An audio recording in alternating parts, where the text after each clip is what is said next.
Yo, check this out. What's up everybody, I'm Abatage and welcome to Flight Control HD. Let me tell you a little bit of a story. Back in the day when a friend of mine first got an iPad, new technology at the time, they had a little game called Harbour Master, which kind of sold me on the whole touchscreen, mobile, large iPad-y thing. And Flight Control is essentially a successor to that game. It's a mobile game by all intents and purposes, but it's actually pretty good on PC as well, which is why I thought, hey, let's check it out. Let's just jump in on the first map here and, you know, we'll talk about it as we go. So the basic premise is you've got these planes flying in, and they're different colours, and you've got these runways which are different colours. So you have to click on them and drag to give them a path to fly along so that they'll land on the runway. Isn't that exciting? Yes. And you can see up the top left here there's aircraft landed, and on the right there's a high score. So the most I've ever landed on this map has been 77, and they're going to crash. Obviously you don't want them to crash, that would be very, very bad. There we go, we had a yellow guy there. So you can see, fairly simple, straightforward, but imagine this on a touchscreen, and you'll understand why I quite like it as a mobile game, because it's really intuitive. It really uses touchscreen. That's a mouthful when you don't know what you're doing, but it really uses touchscreen controls really well and intuitively, because all it is drawing paths with your finger, which is very, very simple and easy to do, and we're kind of used to doing it. As in like pointing at things and showing a direction. It's not really that much of a stretch to do. So that's kind of what, you know, drew me into these games, because I feel like there's a lot of mobile games which don't really take advantage of being mobile. They spend more time trying to emulate things. Like if you ever played a fighting game or anything on a mobile, it's really... most of the time they're shit, because they put this big virtual kind of joystick in the middle of the screen and expect you to be able to, you know, play like that, which is just useless. You'll also notice the background music ended, which is kind of a downside, because it seems to only want to overplay a track and then just stops, and you're just left with the sound effects. So, yeah. Bit lame in that regard. But as far as, you know, taking mobile games and then porting them over to PC, it doesn't seem like it works either way. Like, most of the time, a PC game ported to mobile doesn't work because the control scheme is not suited. And at the same time, a mobile game ported to PC doesn't really work because PC doesn't have touchscreen controls, you know? Whereas this works quite well, because the mouse clicking and dragging and drawing, you know, drawing paths is not too far from using your finger, because you're essentially using your fingers, but instead it's just, you know, you've got this other controller in between, which is the mouse, of course. So the reason why I like this game, and the reason why I like to kind of give it some love whenever it comes up in conversation, or whenever someone says, oh, you know, what's a good mobile game, or that sort of thing, is because it really genuinely is. Ooh, that was close. Notice the music's fired up again, so I'm getting a little bit hectic over here now, because I'm probably not paying as much attention as I should. Let's just get these guys down, and then we'll keep talking. So you'll notice some of these are faster than others, like these big red jets they move a lot faster than the smaller red jets, so they can, like this guy just overtook. Yellow guy obviously is doing his yellow thing.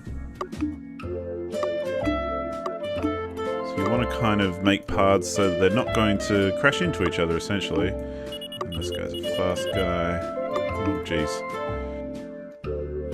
But before we get... You know what? Let's leave it there, actually. And... I was about to crash anyway, so it doesn't matter. But I'll just show you some of the other courses as well while we continue to talk. So there's a lot of different things going on. This one's pretty cool. You can see there's more runways on this one. There's more on this one too. But this one's kind of unique. Let's give that a go.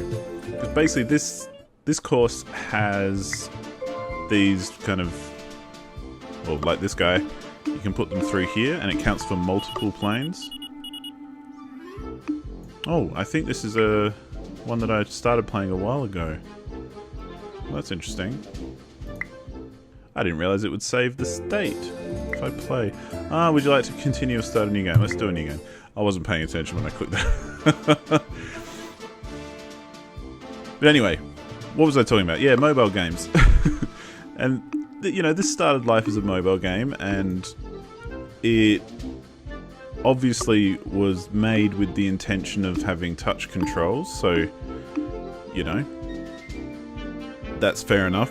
But it's the kind of game where it also works on PC with a mouse and a keyboard. Or you could use, if you know, I've got a tablet that I could use for input, and you can use that as like a touchpad if you really wanted to. It kind of is a bit hard to relate that to what's going on the screen sometimes, so, you know, it's not always the best idea.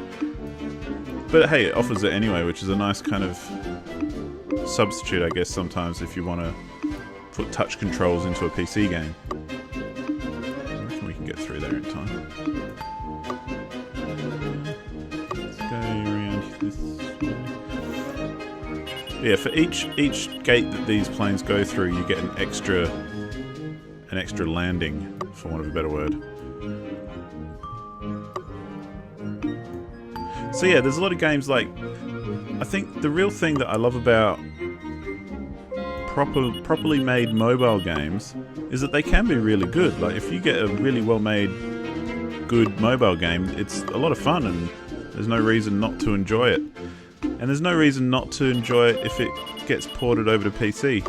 However, like with PC games going to mobile, if they don't account for the control scheme, oh, two of my guys crashed.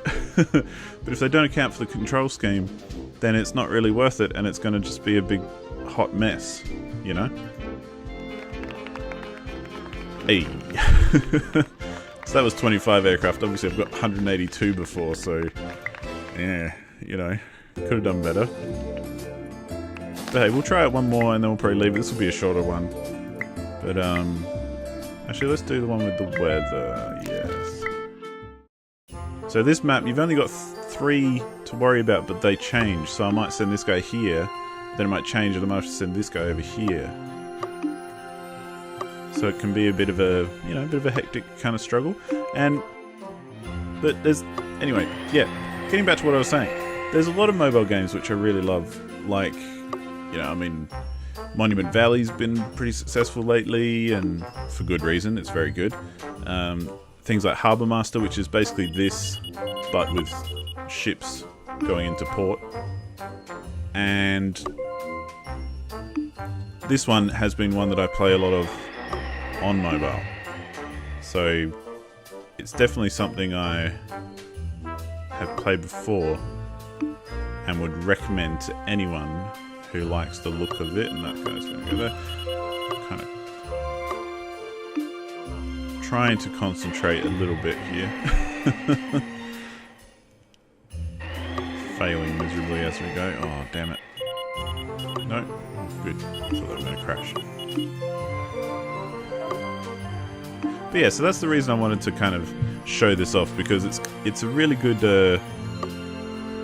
example of a mobile game being ported correctly to PC, which is surprising considering the control scheme is so mobile.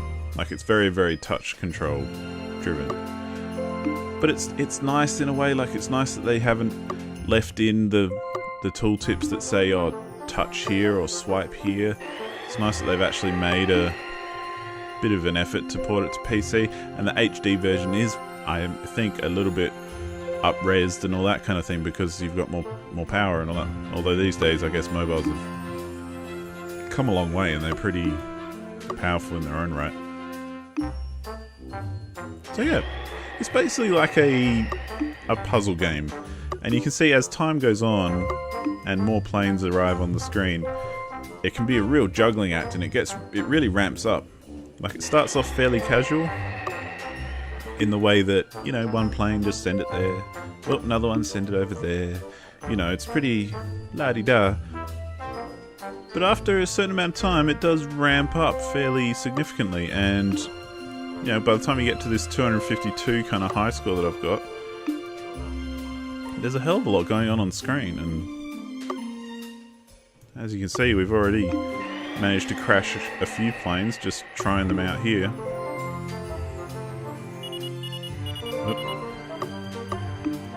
So it's good for a little kind of, you know, pick it up, have a play. There's lots of variety in the maps, like this one where the what are they called? Runways.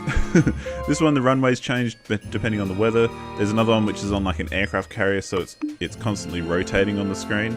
So the runways are constantly moving, so you have to kind of plan your flight paths to suit that, which is cool. There's other ones where there's like emergency planes, so no matter what you've got going on, if an emergency plane shows up and wants to land on that runway, you have to let it land before anything else. So, you know, that's pretty cool. And yeah, there's the one with the stunt planes that go through the gates. Oh, see, I was trying to land there, but it's already changed without me even paying attention and realizing. So, you know, lots of variety, lots of ways to attack it and ways to play. So, yeah, all in all, a fun game. Fun little game. Good little port. Nice to see a mobile game that has translated fairly well to PC, which is perhaps one of the most exciting things about this game. Because otherwise it's, you know, fairly straightforward. Not a lot to write home about. But yeah, I think that's pretty much where I'm going to leave it. This one's just a short. Check this out. They're not always going to be long ones like they have been recently. But I'm still working my way through the old backlog, and this is one that I've kind of played a lot of over time, just little bits here and there. And I thought, you know, it's worth giving a shout out. So as always, check the links below in the description. There'll be links to Steam and at least, and I like to try and put in the developer's website, that sort of stuff, so like official website. So hey, check it out, find out the deets, go check it out for yourself. I don't think it would cost you very much. Also check it out on mobile, like it's very much perhaps even better on mobile because of those touch screen controls. That really is a tongue twister. Touch screen. It's the kind of thing you'd say to warm up your mouth to pronounce things. Yeah. Anyway, thanks for checking out Flight Control HD. I'll see you next time. Goodbye.